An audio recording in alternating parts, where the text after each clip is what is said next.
नेपाल बिस्तारै बिस्तारै manufacturing industries युगतर्फ अगाडि बढिरहेको छ। नेपालमा पनि थुप्रै राम्रा म्यानुफ्याक्चरिङ इन्डस्ट्रिजहरू खोल्ने क्रम पनि बढिरहेको छ। यी म्यानुफ्याक्चरिङ इन्डस्ट्रिजहरूमा विभिन्न किसिमका सिस्टम्स, प्रोसेसेस, मेसिन्स, टुल्स र यिनीहरूको इन्टिग्रेसन गरेर कसरी एकदमै राम्रो क्वालिटी प्रोडक्सन्स गर्ने भन्ने विषयमा पनि तपाईँहरूले स्पेसलाइज गर्न सक्नुहुन्छ। Master in manufacturing industries subject पढ्नको लागि तपाईँहरूले अब युरोपका प्रतिष्ठित विश्वविद्यालयहरूमा एप्लाई गर्न सक्नुहुन्छ।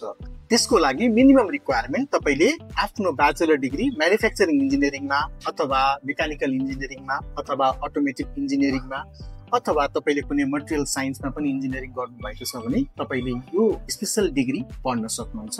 विश्वका उत्कृष्ट विश्वविद्यालयमा हुने उत्कृष्ट ल्याबोरेटोरिज, मेकानिकल ल्याबोरेटोरिजहरूमा पढ्ने यो अवसरको लागि तपाईँले हामीलाई सम्झन सक्नुहुन्छ।